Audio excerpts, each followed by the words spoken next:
Yes, आपण recording देखील चालू केलेली आहे. अर्पण यांना आवाज येत नाहीये. पहिला दिवस आहे. आपण थोडस सगळ्यांना काय काय इश्यू येतात थोडस कनेक्ट करूयात आणि तोपर्यंत आपण इंट्रोडक्शन चालू करूयात. ठीक आहे. येस. सुशील, तुम्ही हात वर केलेला आहे, हँड रेज केलेला आहे. तर तुमच्यापासूनच सुरुवात करूयात. तुमचं थोडंसं इंट्रोडक्शन देताल? Yes, sir. My yes. name is Sushil Suresh Agone. I am from Katol, district Nagpur. Katol. Okay. Nagpur. I am, yes, sir. I am pass out, sir, 2021 batch okay. from RMT काय झालंय तुमचं? Civil Engineering. सिव्हिल.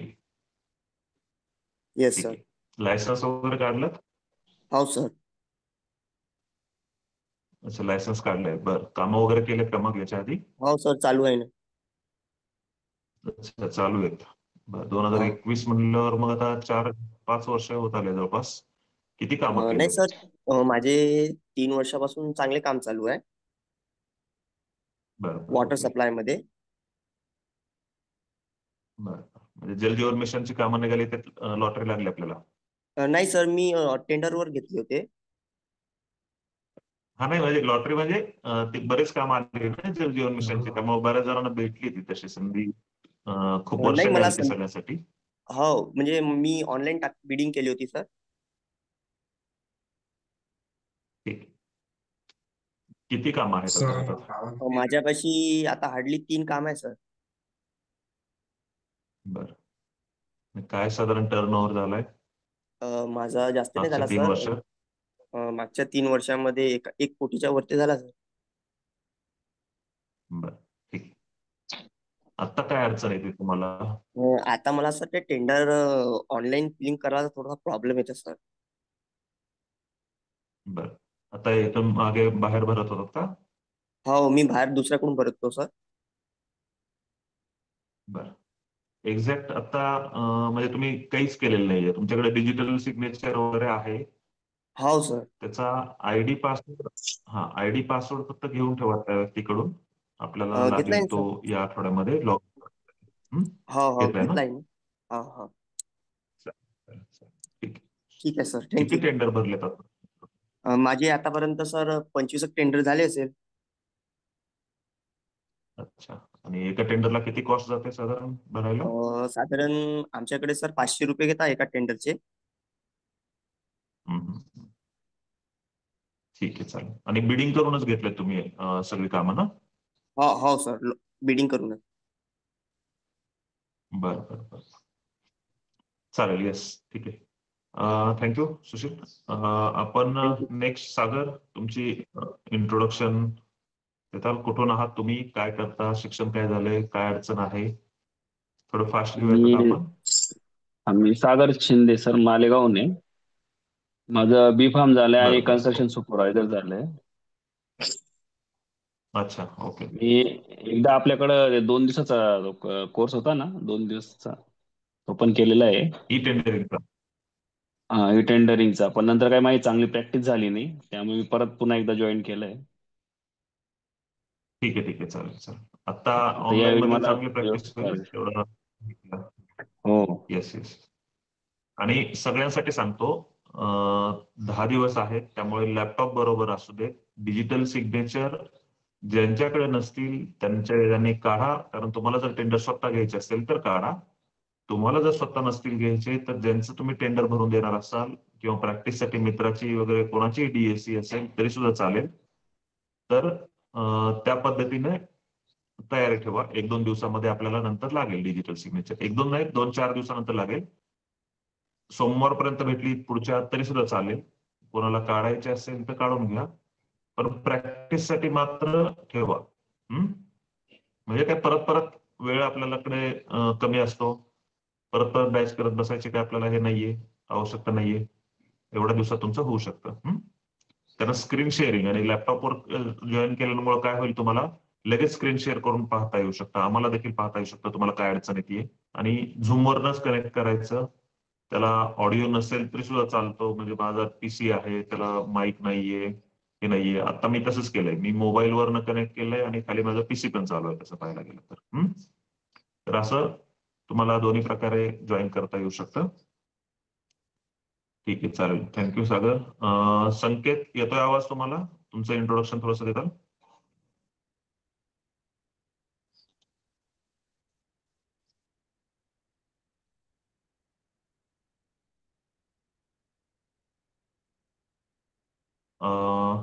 मॅडम संकेत यांना मला वाटतं आवाजच येत नाहीये. ते माईकवर पण हे करत होते. त्यांना एकदा चॅट बॉक्स किंवा व्हॉट्सअपला चॅट करून वगैरे बघा काय नक्की एक्झॅक्ट आहे त्यांचा प्रॉब्लेम. ठीक आहे, तोपर्यंत अमरदीप हाके, येस, आपण आपलं introduction देताल?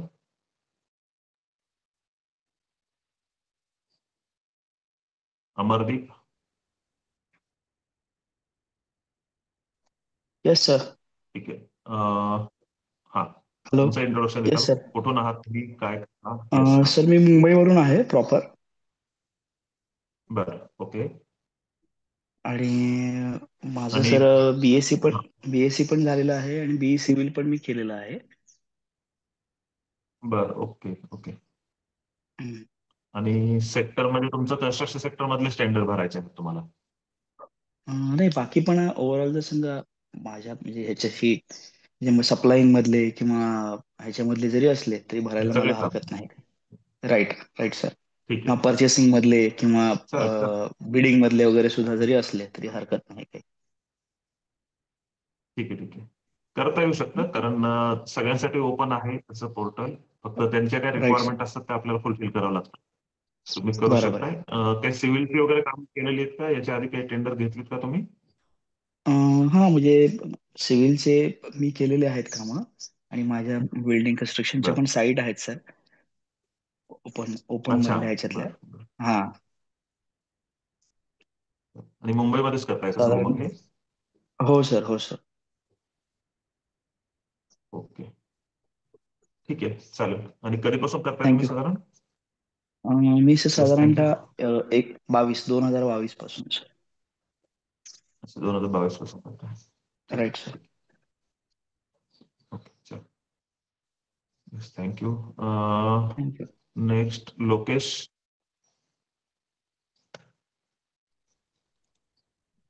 Good morning good morning. Sir. मी बी सिव्हिल इंजिनियर आहे पुण्यामधून आणि मी बरं. साईट इंजिनियर आहे सर. आणि टेंडरिंग हा टॉपिक पूर्णपणे न्यू आहे माझ्यासाठी. अच्छा. तर मी त्या हंडेवाडीमध्ये तिथे एक प्रोजेक्ट आहे वडिलांचा, तिथेच मी साईट इंजिनियर आहे त्यांच्या साईटवर. बरं. आणि गव्हर्नमेंट कॉन्ट्रॅक्टिंग मध्ये यायचंय तुम्हाला? हो, येस येस सर, एंट्री करायची होती. आणि पहिले तुमचे जे आता वडील जे करतात ते म्हणजे प्रायव्हेट कॉन्ट्रॅक्टिंग करताय तुम्ही? नाही, माझे वडील बिल्डर आहेत सर. अच्छा, बिल्डर आहे. ओके, ठीक आहे, चालेल. Yes yes, thank you Lokesh. Rahul.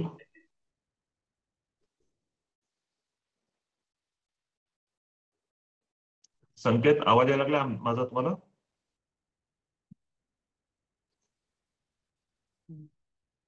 Sushil. Sir राहुलचं नाव घेतलं होतं का? हो हो हो. सर परिचय देतो. राहुल चव्हाण जे आहेत आमचे ते तिघ मिळून आम्ही आहेत. ते एक फर्म आहे आमचं, कन्स्ट्रक्शनचं आहे. बरं, आणि ओके सकाळचे आता हे ओके. जे काम पाहणारे आहेत तर ते मी रामेश्वर जाधव आहे. रामेश्वर जमनादाजी जाधव. माझं एज्युकेशन MSW झालेलं आहे आणि मी फ्रेशर आहे. बरं. कामं वगैरे आम्ही मिळून करत असतो. काय करत असता? पंचायत समितीला कंत्राटी कर्मचारी म्हणून आहे, पाणी व स्वच्छता विभागाअंतर्गत. बरं बरं बरं, ओके. तर आम्हाला अच्छा. हे मिळून करायचं आहे. त्याच्यामुळे सकाळची बॅच मी जॉईन करत आहे सर. ओके. तुम्हाला म्हणजे हे टेंडर स्वतः घ्यायचेत मग, कारण तुम्ही जॉबला आहात का? तुम्हाला भरून द्यायचा असं काही हे करायचं, सर्व्हिस चालू करायची? हा, सर्व्हिस चालू करायची आम्हाला. ओके, टेंडर भरून द्यायची, सर्व्हिस चालू करायची आहे. हो, आणि सगळं आम्ही सर रिफ्रेश आहे. म्हणजे आम्हाला याच्यातलं काही नॉलेज तेवढं नाहीच आहे. तेवढं म्हणजे नॉलेजच नाही काही. ठीक आहे, ठीक आहे, काय हरकत नाही. जास्त नॉलेज पण घ्यायची आवश्यकता नाही तसं पाहायला गेलं तर तुमच्यासाठी, तर कारण तुम्हाला फक्त सर्व्हिस प्रोव्हाइड करायची, ऑनलाईन टेंडर भरून द्यायची, बरोबर आहे. हो त्यामुळे ऑनलाईनचीच प्रोसेस माहिती करून घ्यायची आहे. आता बोलताना तुम्ही आतापर्यंत पाहिलं असेल की सगळे सिव्हिलच मधलेच आहेत मोस्टली. यस तर सर. त्यामुळे तुमच्याकडे तर तसे कॉन्ट्रॅक्टरच जास्त येतात, कारण बाहेरचे असतात ते कमी टेंडर्स असतात तसे. हा अं, तर त्यामुळे बोलताना मोस्टली जर सिव्हिलचेच एक्झाम्पल आले तरी काही हे करायचं नाही. म्हणजे तुम्हाला जर समजा दुसऱ्या कुठल्या सेक्टर मधले टेंडर भरायचे असतील वगैरे तर त्याचे एक्झाम्पल घ्यायला तुम्ही सांगू शकता तसं. ठीक आहे सर. ठीक आहे. Okay sir. Yes, thank you. Yes, Saeed. तर सईद राहिलेत फक्त. येस, अर्पण, तुम्हाला पण आवाज येतोय? अर्पण Shah, Yes, sir. Good morning. Good morning. Hello. Yes, yes, yes, good sir morning, आवाज येतो? बोला ना. येतो, येतो. हा, हा सर, माझं नाव अर्पण शाह आहे. मी अमरावती डिस्ट्रिक्टवरून आहे. माझं अमरावती. BE okay. इलेक्ट्रिकल झालंय मागचे जून 2024 मध्ये, आणि घरी बरं. इलेक्ट्रिकलचा एक शॉप पण आहे. मी लायसन्स साठी टाकलाय. माझं पुढच्या वर्षी इलेक्ट्रिकल कॉन्ट्रॅक्टरचं लायसन येणार ऑगस्ट पर्यंत. आणि मला बरं. हा, माझ्या स्वतःच्या लायसनवर इलेक्ट्रिकल वर्क्सचे कामं करायचे आहेत, कॉन्ट्रॅक्टरची. आणि बरं. माझं शॉप आहे इलेक्ट्रिकल आणि हार्डवेअरचं, प्लंबिंगचं. तर त्याच्यामध्ये पण सप्लायचे पण जे टेंडर असतात ते पण मी भरू इच्छितो. याच्यापूर्वीचा मला याच्यात काहीच नॉलेज किंवा अनुभव नाहीये. एकदम मी फ्रेशर आहे. ठीक. हा, ओके. म्हणजे येस. तुम्ही आता जे म्हटलं DSC, ते हा, पण हा, काय असते ते पण माहित नाही आम्हाला. चालेल, चालेल, चालेल, सांगू. तुम्हाला आता या ठिकाणी काय ओके सर. करावं लागेल, फक्त तर तुम्हाला वेगवेगळे पोर्टल्स थोडेसे रेफर करावे लागतील. कारण एक तर तुम्ही तुमचं इलेक्ट्रिकलचं लायसन्स निघणार आहे. तर इलेक्ट्रिकलची कामं आपलं आता महाटेंडर आपण जे पोर्टल पाहणार आहोत त्यावर पण हो असतात. हो सर. महाट्रान्सकॉम, महाडिस्कॉम इकडे देखील तुमची टेंडर्स येतात, पण ते सेपरेट पोर्टल्स आहेत. ते आपल्या आता या ट्रेनिंग मध्ये नाहीये. ठीक आहे. कारण तिथं तुमचं रजिस्ट्रेशन झाल्यानंतर, तुमचं लायसन्स आल्यानंतर मग रजिस्ट्रेशन करावं लागतं तिथं, आणि रजिस्ट्रेशन केल्यानंतरच तुम्हाला सांगता येतं ते. ओके. तर आता आपण महाटेंडर्स पाहून घ्या. त्याचबरोबर तुम्हाला हा संध्याकाळची ना सप्लायसाठी GM ची एक बॅच असते, गव्हर्नमेंट ई मार्केट प्लेस. हा हा ती एक तुम्ही जॉईन करा. मग शक्य वेळ असेल तर या आता आजपासूनच चालू होती ती जॉईन करा, किंवा मग पुढच्या महिन्यात जॉईन करा. जेम मध्ये सुद्धा तुम्हाला सप्लायचे टेंडर्स तिकडे येतात, आणि महाटेंडर्स वर पण येतात. ठीक आहे तर सर. तुम्हाला हे जेमचं पण 2-3 थोडं रजिस्ट्रेशन उपयोग केलंय मी. केलंय का? अच्छा, ओके. हा, पण त्याच्याबद्दल पण, म्हणजे त्याच्यावर सप्लायचं हे कसं काय बघायचं आहे ते पण चालेल, चालेल, तसं करा. किंवा मग वेगवेगळे पर्याय अवेलेबल आहेत. तुम्हाला काय अडचण येत असेल तर आम्ही तुमच्यासाठी करून देऊ वाटलं सर. कारण बऱ्याच जणांना असं होतं की बिझनेस मधून ते म्हणतात की ते आपण स्वतः करत असण्यापेक्षा त्यांना दिलेलं बरं, पण प्रोसिजर तर माहित राहते. तर अशा केसमध्ये आपण देखील करून देऊ शकतो तुम्हाला त्या प्रोसेस. ठीक आहे. हो सर. चालेल. हो सर. Yes, thank you. सईद.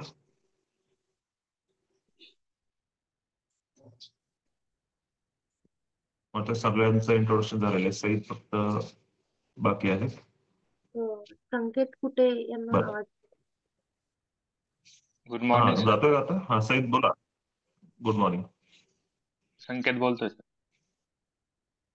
संकेत बोला, बोला. येस, इंट्रोडक्शन द्या नाशिक तुमचं. वरनं हा, बोलतोय सर. संकेत कुठे बोलतोय सर? नाशिक नाशिक वरनं. वरून. हो सर, माझं BECV बोला. झालं. बर, ओके.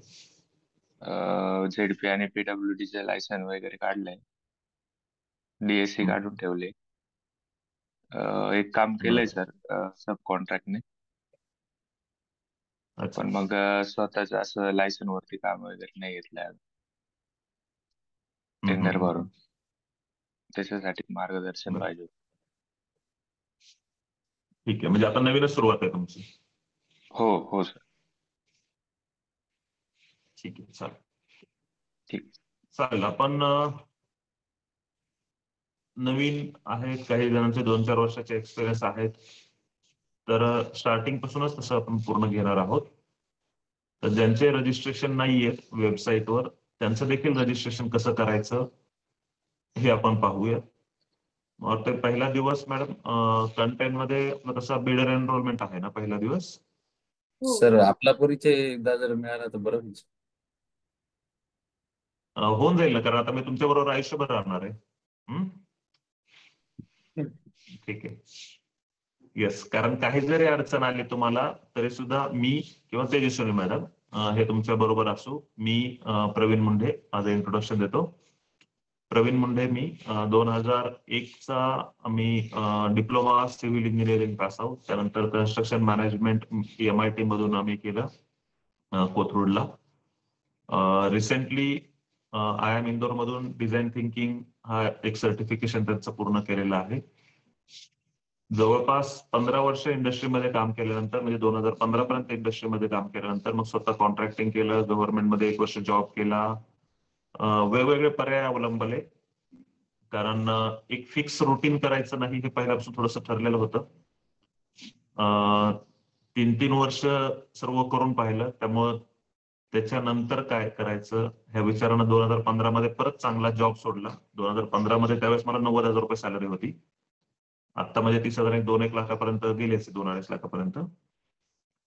तर त्यावेळेस 2015 मध्ये जॉब सोडून काय करायचा हा विचार केला, तर ट्रेनिंग इन्स्टिट्यूट चालू करूयात असं विचार आला.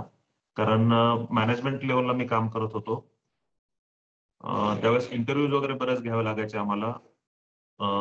बऱ्याच जणांचे निर्णय चुकलेले असायचे. ई टेंडरिंग आम्ही त्यावेळेस गव्हर्नमेंट कॉन्ट्रॅक्टिंग आमच्या कंपनीसाठी करायला सुरुवात केली होती. यामध्ये पण बऱ्याचशा अडचणी जाणवत होत्या. त्यामुळे म्हणलं की आपण गायडन्सचा मार्ग अवलंबावा, म्हणून 2015 पासून आम्ही ट्रेनिंग इन्स्टिट्यूट सुरू केली. यानंतर जे प्रॉब्लेम येतात, म्हणजे आम्ही बरेचसे प्रोडक्ट म्हणजे सर्व्हिसेस आपले ट्रेनिंग अशा सुरू केल्या आहेत, अजून सुद्धा आहेत तशा त्या. पण त्यातल्या ज्या प्रॉब्लेम सॉल्व्हिंग आहेत ना, त्यांच्यावरच जास्त फोकस ठेवला आम्ही पण. कारण त्यामध्ये काय होतं की आम्हाला जास्त कष्ट करावे लागत नाही, कारण पुढच्याचा प्रॉब्लेम आहे म्हणल्यावर तो त्याला सोल्युशन पण हवं असतं आणि तो ते कोर्सेस घेतो पण लगेच. आणि यामधून पुढच्याला जो आनंद भेटतो त्याच्या प्रॉब्लेम सॉल्व्ह केल्यानंतर तो खूप चांगला असतो. ते अनुभव ऐकायला आवडतात, तुमच्या सक्सेस स्टोरीज ऐकायला आवडतात, आणि आपण त्यामध्ये काही हातभार लावलेला आहे या इच्छेनं एवढे दिवस काम करत आहे. म्हणजे आता 9 वर्ष झाले, 10 वर्ष आता कंप्लीट होतील. अजूनपर्यंत ट्रेनिंग मध्येच आहे, म्हणजे आता इथून पुढचं सर्व आयुष्य हे ट्रेनिंग मध्येच द्यायचं आहे. आणि ते पण फक्त कन्स्ट्रक्शन सेक्टर मधील जे नवीन नवीन वेगवेगळे प्रॉब्लेम्स आहेत, छोटे छोटे प्रॉब्लेम्स आहेत, जसं ई टेंडरिंग असेल, गव्हर्नमेंट एस्टिमेशन असेल, गव्हर्नमेंटचं बिलिंग असेल, ऑनलाईन प्रोसेस बऱ्याच झालेल्या आहेत, कॉलेजमध्ये जे शिकवलं जात नाही पण जे बाहेर लागतं, असे आम्ही बरेचसे सेगमेंट केलेले आहेत. जवळपास 2030 पर्यंत प्रत्येक तालुक्यामध्ये आमचं ऍडमिशन सेंटर असावं या दृष्टीने आम्ही फ्रँचायझी देखील सुरुवात केलेल्या आहेत. प्रत्येक जिल्ह्यामध्ये एक 10,000 स्क्वेअर फीटचं मिनिमम आपलं ट्रेनिंग सेंटर असावं डिस्ट्रिक्ट लेवलचं, याच्यासाठी फ्रँचायझी देत आहोत. आतापर्यंत जवळपास 10,100 काहीतरी का 200 समथिंग, एक्झॅक्ट आकडा मॅडम सांगतील इंट्रोडक्शन मध्ये वाटलं सर, एवढ्या आम्ही ट्रेनिंग प्रोव्हाइड केलेलं आहे. प्रत्येक वर्षी महाराष्ट्रातून 40,000 तसे डिप्लोमा आणि डिग्री मिळून सिव्हिल इंजिनियर पास आउट होतात, पण आम्ही 10 वर्षामध्ये फक्त 10,000 जणांना ट्रेनिंग दिले, म्हणजे गॅप बराच आहे. त्यामुळे आम्ही थोडंसं मागच्या वर्षीपासून फ्रँचायझी आणि आपलं कसं एक्सपांड करता येईल, जास्तीत जास्त कसं सिव्हिल इंजिनियर्स, कॉन्ट्रॅक्टर्स किंवा स्किल बेसमध्ये काम करता येईल हा विचार आहे आमचा. हे आपलं इंट्रोडक्शन आहे. माझ्याबरोबर तेजस्विनी मॅडम आहेत, ज्या तुम्हाला ऍज अ असिस्टंट टीचर म्हणून काम पाहतील. जे तसंच तुम्हाला सपोर्ट वगैरे त्या देतील, इन्स्टॉलेशनचं त्यामध्ये काय अडचण आली त्याच प्रोव्हाइड करतील. मी तुम्हाला जे प्रॅक्टिकल ओरिएंटेड आहे तुमचे जे टेंडर डॉक्युमेंटचे रिलेटेड प्रॉब्लेम आहेत ते मी सॉल्व्ह करेल, जेणेकरून बाकीच्या वेळेत मी तुमच्या बरोबर असेल इथे, पण मी काहीतरी तुमच्यासाठी आणखी काही चांगलं देता येऊ शकतं का याच्यावर विचार करू शकेल. आणि जे रेग्युलर आहे म्हणजे ज्या कमांड शिकवायच्या असतात ते काम तुम्हाला मॅडम करू देतील. ठीक आहे. टेंडर शोधायचे वगैरे कसे काय करायचे. ठीक आहे. तर आज आपल्याकडे आता पुढचे 15 मिनिटं आहेत आणखी. आपण बरोबर 6:45ला थांबत जाणार आहोत. पुढचे एक 5-10 मिनिटं जरी आपण डिस्कशन केलं तरी, कारण पुढे 7ची बॅच असते. तर पुढच्या 15 मिनिटांमध्ये आपण बिडर एनरोलमेंट पाहूयात. आज ते आपल्याला डिजिटल सिग्नेचर वगैरे लागणार नाहीये. बिडर एनरोलमेंट कसं करायचं हे मॅडम घेतील. मॅडम घेताल का, घेऊ मी? हो सर, घेईन काय अडचण घेताल, ठीक आहे. तर बिडर एनरोलमेंट काय असतं, तर आपल्याला वेबसाईटवर जर आपल्याला टेंडर भरायचे असतील तर आपल्याला एक अकाउंट असावं लागतं. जसं आपलं जीमेलचं अकाउंट आहे मेल पाठवण्यासाठी आणि रिसिव्ह करण्यासाठी, त्याचप्रमाणे वेबसाईटवर आपलं एक अकाउंट असावं लागतं ज्या ठिकाणी आपले टेंडर्स राहतील, स्टोअर राहतील. बरेच जण तुम्हाला कधी कधी ऐकलं असेल की ती डिजिटल सिग्नेचर जी आहे ती घ्या आणि त्याच्यामध्येच टेंडर आहेत सगळे. तर असं काही नसतं. ते वेबसाईटवर तुम्हाला जागा दिलेली आहे, त्या जागेमध्येच ते सगळे तुमचे टेंडर स्टोअर केलेले असतात, जे तुम्हाला भरलेले आणि भेटलेले टेंडर, तुमच्या पेमेंटचं रेकॉर्ड वगैरे सगळं. तर त्यासाठी अकाउंट कसं ओपन करायचं हे आज आपण पाहूयात. तर मॅडम स्क्रीन शेअर करतील, मी आहेच तसं तुमच्या बरोबर. ठीक आहे मॅडम, चालू करू शकता.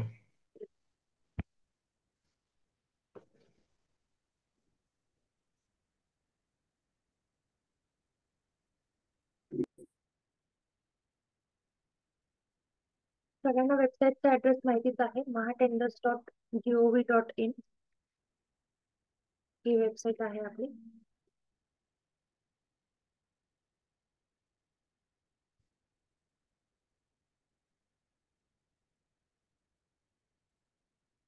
एकच मिनिट.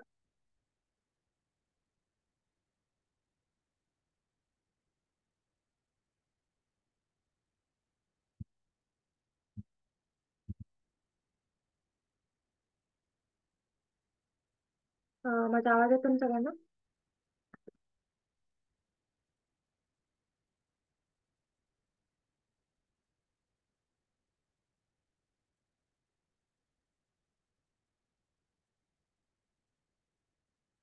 ठीक आहे. महाटेंडर्सची आपली वेबसाईट ओपन केली, mahatenders.gov.in. तर आता या वेबसाईट वरती आपल्याला टेंडर सर्चिंग पासनं ते फायनल म्हणजे टेंडर डॉक्युमेंट शोधणं ते फायनल टेंडर सबमिट पर्यंतचा पार्ट बघायचे. तर आजच्या सेशनमध्ये आपण ऑनलाईन बिडर एनरोलमेंट म्हणजे या पोर्टलला अकाउंट ओपनिंगची प्रोसेस आपण बघणार आहोत. आपलं अकाउंट इथं कसं ओपन करायचं ते, म्हणजे तुम्ही स्वतःच्या नावाने जर टेंडर भरणार असाल तर तुमच्या नावाचं तुम्हाला इथे अकाउंट ओपन करावं लागेल, बिडर एनरोलमेंट करावं लागेल. किंवा तुमच्याकडे जे पण टेंडर भरून घ्यायला येतील तर त्यांच्या नावाचं इथे बिडर एनरोलमेंट असलं पाहिजे. जे ऑलरेडी टेंडर भरतात त्यांचं इथे बिडर एनरोलमेंट केलेलं असतं, त्यांचं फक्त लॉग इन आयडी आणि पासवर्ड टाकून आपल्याला प्रोसेस करता येतं. ओके. तर आता म्हणजे बिडर एनरोलमेंट स्टार्ट करण्यासाठी मी इथे ऑनलाईन बिडर एनरोलमेंट वरती क्लिक करते आणि आपण प्रोसेस पाहून घेऊयात. माझा आवाज येतो ना सगळ्यांना? अनम्यूट करून आन्सर करा. ओके ओके, ठीक. तर बिडर एनरोलमेंटची प्रोसेस काय आहे ते आपण पाहूयात. बिडर एनरोलमेंट करण्यासाठी शक्यतो लायसन्स आल्यानंतर प्रोसेस करा, म्हणजे लायसन्स नंबर वगैरे टाकता येतो. लायसन्स होल्डर नेम पण टाकायला लागतं. लायसन्स होल्डर नेम म्हणजे लायसन्स वरती तुमचं जे नाव आलेलं आहे ते नाव इथे एंटर करायला लागतं. आता तुमचं सुशिक्षित बेरोजगारचं म्हणजे सुबेचं जर लायसन्स असेल तर तुमच्या स्वतःच्या लायसन्सने स्वतःच्या नावानेच ते लायसन्स असतं. किंवा बऱ्याचदा जे ओपनचे जे लायसन्स असतात किंवा क्लास 7चे जे लायसन्स असतात ते तुमच्या फर्मच्या नावाने पण असू शकतात. मॅडम येस, कन्स्ट्रक्शन आवाज सुपरवायझर. हा कन्स्ट्रक्शन सुपरवायझरचं आहे, पण तुमच्या नावानेच काढलेलं असेल, सागर शिंदेच नाव असेल तुमचं. हो. हा, त्या त्यामुळे तुमच्या लायसन्स वरती जे नाव दिलेलं आहे ते आपल्याला इथे लायसन्स होल्डर नेम मध्ये टाकायचं. ठीक आहे. सगळ्यात आधी तर आपल्याला लॉगिन आयडी टाकायला लागतो. लॉगिन आयडी म्हणजे आपला ईमेल आयडी. ईमेल आयडी जो पण आहे तो सपोज abc@gmail.com असं टाकतो. मॅडम माझं एनरोल आहे, कारण माझ्या याच्यावर टेंडर भरले जातात. ओके, ठीक आहे. तुमचं एनरोल्ड आहे तर तुम्ही डायरेक्टली लॉग इन करू शकता. आपण बिडर एनरोलमेंटची प्रोसेस बघतोय. ज्यांची एनरोलमेंट झालेली नाहीये त्यांना इथनं प्रोसेस करावं लागेल. ठीक. ठीक आहे. तुम्हाला डायरेक्टली लॉग इन करता येईल. ओके. तर लॉगिन आयडी टाकला आपण. लॉगिन आयडी टाकल्यानंतर करस्पॉन्डन्स ईमेल आयडी हा आपण सेम देऊ शकतो किंवा दुसराही देता येईल आपल्याला. दुसराही एखादा ठेवू शकतो किंवा सेम पण ठेवता येईल आपल्याला करस्पॉन्डन्स ईमेल आयडी. आता या वेबसाईटला लेटेस्ट आलेल्या अपडेट्स नुसार इथे कॉपी पेस्ट होत नाहीये. आपल्याला सगळं परतच टाईप करावं लागतं. ठीक आहे. तर लॉगिन आयडी जो आहे, लॉगिन आयडी आपल्याला चेंज करता येत नाही. लॉगिन आयडी एकदा जो आपण नोट करतोय तोच असणार आहे. हा आपण परत बदलू शकत नाही लॉगिन आयडी. त्यामुळे जो आपण टाकतोय आपल्याला ते नोट करायचंय. माईक कोणता सुरू आहे? आवाज इको होतोय. ओके, ठीक. त्यानंतर तुम्हाला तुमचा मोबाईल नंबर टाकायचा आहे. मोबाईल नंबर जो की ऍक्सेसिबल असेल, जिथे ओटीपी येतो. मोबाईल नंबर आणि ईमेल आयडी. ईमेलचा पण तुम्हाला ओटीपी लागणार आहे, त्यामुळे ते ईमेल पण तुमचा ऍक्टिव्ह असायला हवा. मोबाईल नंबर मध्ये आता इथे तुम्हाला सुरुवातीला कंट्री कोड टाकला. त्यानंतर तुमचा मोबाईल नंबर एंटर केला. ठीक आहे. आणि आता पुढे प्रोसेस करूयात आपण. आता इथे लायसन्स होल्डर नेम टाकायचे, म्हणजे तुमच्या लायसन्स वरती जे नाव आहे ते. आता माझ्याकडे एखादा कन्स्ट्रक्शन सुपरवायझरचं लायसन्स असेल, वाटलंच ते दाखवेन मी.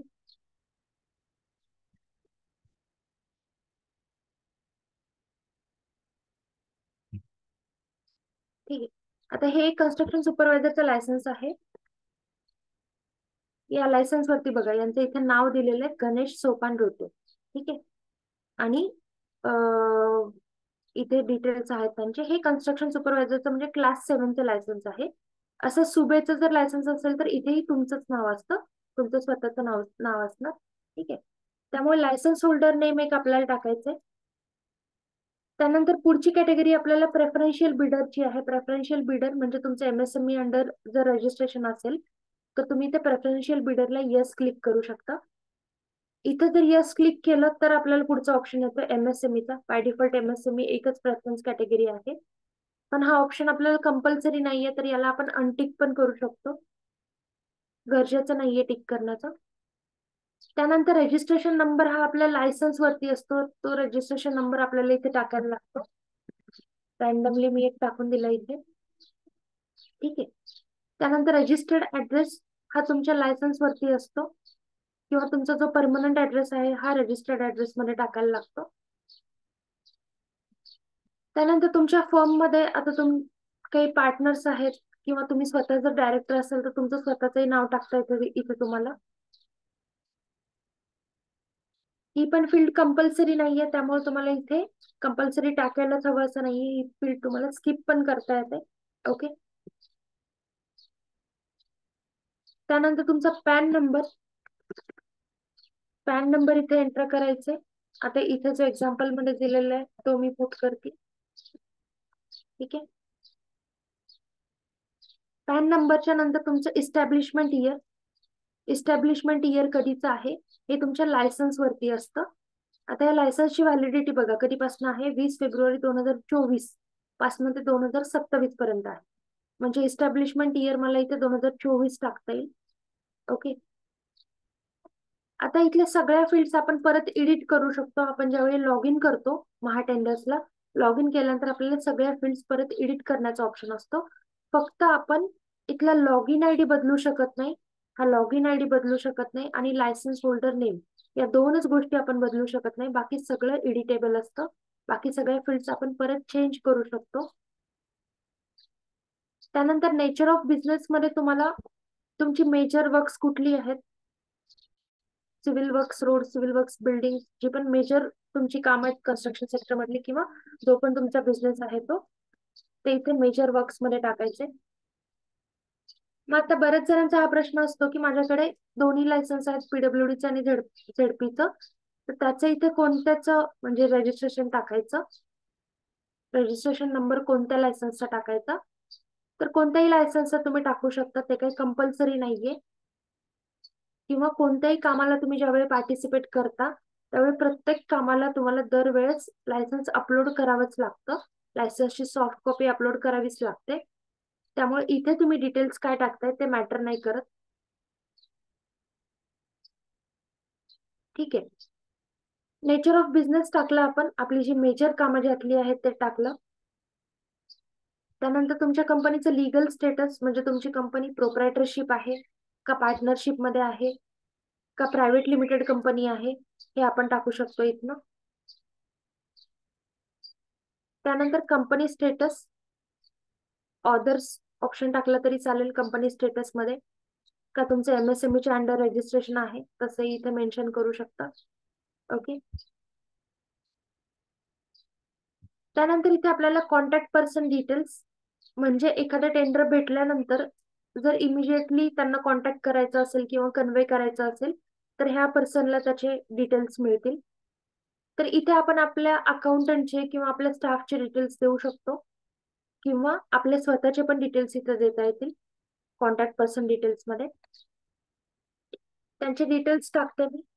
आणि हे जे कॉन्टॅक्ट पर्सनचे डिटेल्स आहेत हे आपण प्रत्येक टेंडरला बदलू शकतो. ज्यावेळी आपण प्रत्येक टेंडर फायनल सबमिट करत असतो, सबमिट करताना आपल्याला प्रत्येक टेंडरच्या वेळी कॉन्टॅक्ट पर्सन डिटेल्सचा ऑप्शन येतो. त्यामुळे पुढेही आपण हे बदलू शकतो. त्यांचे इथे डिटेल्स टाकले आणि त्यांचं डेजिग्नेशन, सपोज ते माझे अकाउंटंट आहेत, त्यांचं डेजिग्नेशन टाकलं आणि त्यांचा मोबाईल नंबर, परत एकदा इथे कोड टाकायला लागेल आणि हे टाकून मी सबमिट करते. मग आता इथे कॅप्चा टाकून हे डिटेल्स सबमिट केले की त्यानंतर तुम्हाला एक व्हेरिफिकेशन होतं तुमचं, म्हणजे मोबाईलचा व्हेरिफिकेशन कोड येतो आणि ईमेलचा व्हेरिफिकेशन कोड येतो. हे व्हेरिफिकेशन डिटेल्स टाकले की त्यानंतर तुमचं प्रोफाईल सबमिट होतं आणि त्याचा एक लॉगिन आयडी तर तुमचा ईमेल आयडीच टाकलेला असतो. एक पासवर्ड तुम्हाला क्रिएट करायला लागतो, जनरेट करायला लागतो पासवर्ड. मग पासवर्ड सेट केल्यानंतर तुम्हाला इथे होमला जाऊन परत लॉग इनचा ऑप्शन येतो, click here to log in, आणि इथे क्लिक करून मग तुम्ही लॉग इन करू शकता लॉग इन आयडी आणि पासवर्ड टाकून. ठीक आहे. तर ही झाली तुमची ऑनलाईन बिडर एनरोलमेंटची प्रोसेस. ज्यांचं बिडर एनरोलमेंट झालेलं नाहीये त्यांनी बिडर एनरोलमेंटची प्रोसेस करून घ्या. आता आज तुम्हाला बिडर एनरोलमेंटचा पार्ट करून बघायचंय. यामध्ये जर काही अडचण आली तर आपल्याला डिस्कस करता येईल उद्याच्या सेशन मध्ये. येस. तर आजच्या सेशन मध्ये काय अडचणी आहेत कुणाला? बिडर एनरोलमेंटचा पार्ट समजला? हॅलो. हा, येस सर, पण बोला. मॅडम, माझ्याकडे अजून लायसन वगैरे किंवा म्हणजे काहीच नाही आहे. पण हो. जे या पोर्टलवर सप्लायचे टेंडर असतात हा हा त्याच्या कधीचं लायसन लागेल का? अदर काही डॉक्युमेंट्स आहे म्हणजे जे फर्म आहे शिवम इलेक्ट्रिकल्स माझी, हा हा त्याच्या कंपनी नेम आहे शिवम इलेक्ट्रिकल, पण जो खाली रजिस्ट्रेशन नंबर टाकावा लागतो ते रजिस्ट्रेशन वगैरे कोणतं लागेल नेमकं? GST नंबर वगैरे लागेल का? येस. अं, तुम्हाला जर तुम्ही जर बिल्डिंग मटेरियल सप्लायर असाल, आता हा. यामध्ये बऱ्याच जणांचं कन्फ्युजन असतं. मॅडम, ते फॉर्म ओपन करा, बिडर एनरोलमेंटचा फॉर्म ओपन करा. यामध्ये तुम्ही ज्यावेळेस कंपनी नेम टाकता आणि या पोर्टलवर तुम्ही पाहायला गेलात तर इथे मटेरियल सप्लायचे पण टेंडर असतात, हाऊसकीपिंगचे पण असतात, कन्स्ट्रक्शनचे पण असतात. मग तुमच्या फर्म जर वेगवेगळ्या असतील तर प्रत्येक हम्म. वेगळ्या फर्मसाठी तुम्हाला वेगळं अकाउंट काढावं लागेल. त्यासाठी वेगळा ईमेल आयडी लागेल, पहिली गोष्ट. ओके. कारण तुमच्या बाबतीत तसं आहे म्हणून. बाकीच्यांनी फक्त एक सिंगल अकाउंट काढलं, कारण एक डोमेन आहे त्यांचं फक्त कन्स्ट्रक्शन, एवढंच. तुमचं आता कन्स्ट्रक्शन पण असेल, बिल्डिंग मटेरियल सप्लाय पण असेल, इलेक्ट्रिकल पण असेल, तर तुम्हाला 3 हे काढावं लागतील. पण तुमच्या कंपनीचं स्वरूप काय आहे ते पण पहा. प्रोप्रायटरशिप जर असेल तर तुमचा जीएसटी नंबर आणि पॅन नंबर एकच असणार आहे सगळ्या हो. कंपन्यांसाठी. पण तुम्ही जर त्यांची नावं वेगवेगळी देत असाल, त्यांचे उद्यम आधार जर तुम्ही तसं मेन्शन केलं असेल त्याच्यामध्ये, तर मात्र ओके. तुम्हाला मग वेगवेगळे अकाउंट काढावे लागतील. ठीक आहे. तर मग तुमचं ओके. आता जे अकाउंट बनेल बिल्डिंग मटेरियल सप्लायसाठी, ते तुम्ही जे शिवम बिल्डिंग मटेरियल सप्लाय जे म्हणलेलं आहात, तर ते कंपनी नेम हा. मध्ये तुमचं येईल. त्याचा उद्यम आधार असेल तर ते चालेल. आणि गव्हर्नमेंट मध्ये ओके. मटेरियल सप्लाय असेल किंवा कोणतंही काम करायचं असेल गव्हर्नमेंट बरोबर, तर आपल्याला जीएसटी नंबर लागतोच. हो सर. तुमच्या एकाच जीएसटी नंबरच्या अंडर तुम्ही वेगवेगळ्या प्रकारची देखील कामं करू शकता, सर्व्हिसेस प्रोव्हाइड करू शकता. पण असं जर अच्छा. असेल तर मग तुम्ही जीएसटी नंबर टाकला तर सगळ्यासाठी तो सारखाच राहील. ठीक आहे. ओके. या शिवम इलेक्ट्रिकलचा जो जीएसटी नंबर आहे तो वडिलांच्या पॅन कार्डवर रजिस्टर्ड आहे आणि मग आता ते जो नाही. इलेक्ट्रिकल वर्कचा लायसन्स आहे ना तो माझ्या नावावर रजिस्ट्रेशन होणार आहे. हो. पण आता मग बिल्डिंग मटेरियल सप्लाय कशाच्यावर करता, कोणत्या याच्यावर करता, जीएसटी वर करता? वडिलांच्या शिवम इलेक्ट्रिकल फॉर्म. हा, मग त्यांच्याच नावानं ते करावं लागेल. त्यांचेच डिटेल टाका. तुम्ही ओके. ऑपरेट रजिस्ट्रेशन केलं नंबर मध्ये उद्यम आधार नंबर टाकू ना सर? उद्यम आधार जीएसटीचा नंबर टाकला तरी चालेल, काही प्रॉब्लेम नाही तसा. ठीक आहे सर. ठीक आहे. तसं काही त्यामध्ये कंपल्शन नाहीये की हाच नंबर असावा. जसं आता उदाहरण म्हणून सिव्हिलचं बाबतीतलं त्यांचं उदाहरण देतो, बाकीचे आहेत. आता याच वेबसाईटवर तुम्हाला पीडब्ल्यूडीचे पण टेंडर भरायचे असतात, जिल्हा परिषदचे पण भरायचे असतात, एमजीपीचे पण भरायचे असतात. तर प्रत्येकाचं लायसन्स वेगळं आहे, रजिस्ट्रेशन नंबर वेगळा आहे. त्या केसमध्ये त्यांनी कसं करायचं मग? तर त्यामुळे जरी लायसन्स वेगळे असतील तरी जीएसटी नंबर हा कॉमन आहे सगळ्यांसाठीच. किंवा तुमचा पॅन नंबर हा एकच आहे, तुमचा उद्यम एकच असणार आहे. त्यामुळे सिव्हिल इंजिनियर्स असतील, ज्यांचं अनएम्प्लॉईड इंजिनियरचं लायसन असेल, त्यांना तर कंपनी नेम एकच असणार आहे. रजिस्ट्रेशन नंबर तुमचे जरी वेगवेगळे असतील जिल्हा परिषद पीडब्ल्यूडीचे, तरी सुद्धा तुम्ही त्या ठिकाणी तुमचा जीएसटी नंबर टाकला किंवा पीडब्ल्यूडीचा जरी टाकला तरी चालेल, झेडपी वाले रिजेक्ट करत नाहीत. ठीक आहे. कारण हे फक्त ओके. अकाउंट ओपनिंगसाठी आहे. तुम्हाला रिजेक्ट करायचं नाही करायचं हे तुमच्या डॉक्युमेंटवरनं ठरतं. ओके. काही केसेसमध्ये काही असे रिजेक्शन पण झालेले आहेत, पण ते रजिस्ट्रेशन नंबरसाठी नाहीत झालेले. ते झालेत लायसन्स कंपनी नेम काय आहे त्याच्यासाठी झालेत. कारण तुम्ही तुमच्याच प्रोफाईलवरनं तुमच्याच अकाउंटवरनं टेंडर भरलं गेलं पाहिजे, हे गरजेचं आहे. ते जर तुम्ही भरलं नाही तर रिजेक्ट करतात. त्यामुळे प्रत्येक कंपनी असेल, प्रत्येक इंडिव्हिज्युअल असेल ज्याला बिझनेस करायचा, त्याचं प्रत्येकाचं सेपरेट अकाउंट असणं आणि प्रत्येकाची वेगळी डिजिटल सिग्नेचर असणं गरजेचं आहे. ठीक आहे. Okay sir. हा, काही बेसिक प्रश्न असतील तर विचारत चला, काही हरकत नाही, आपण डिस्कस करूया तसे. ठीक आहे. आता अकाउंट तुम्ही ओपन करून ठेवा. काही अडचण आली तर याचा व्हिडिओ तुम्हाला शेअर करेल ऍपवरच. मॅडम हे युट्यूबला जरी अपलोड केलं तरी सुद्धा ओपन ठेवा आणि लिंक शेअर करा, त्यांना तसं देता येईल ते लिंक. हा, सर एक क्वेश्चन होता सर, विचारू का? बोला बोला ना. सर आपल्याला झेडपी आणि पीडब्ल्यूडी हे लायसन एकत्रितरित्या काढता येतात का? आणि म्हणजे आपलं सेंट्रल गव्हर्नमेंटचं पण जे ई प्रोक्रुटमेंट साईट आहे त्याच्यासाठी पण वेगळं लायसन म्हणजे आपल्याला काढावं लागतं का?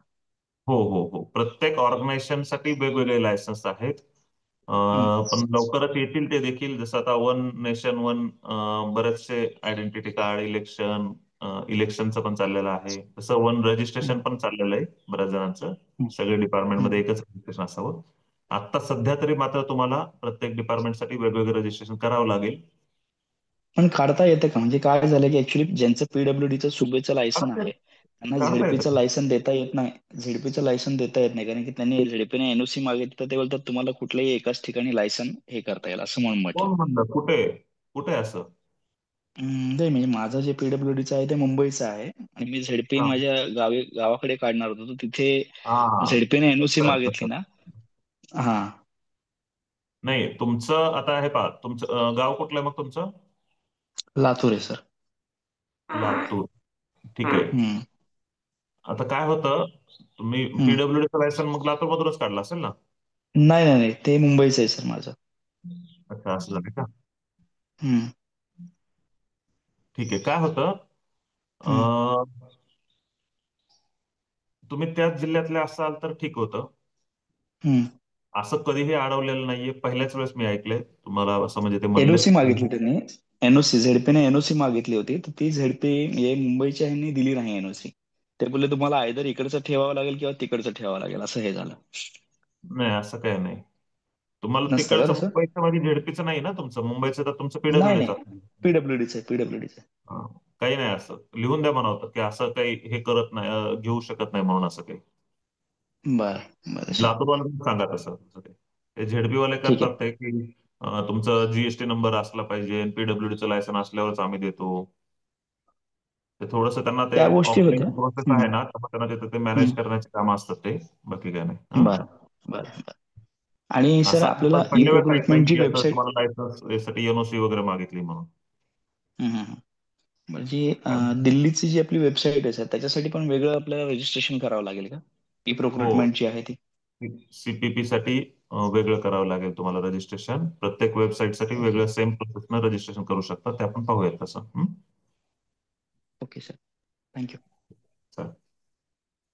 चालेल, आपण भेटूयात उद्या सेम टाइमला 6 वाजता बरोबर चालू करूयात. आज इंट्रोडक्शन मध्ये थोडासा वेळ गेला आपला.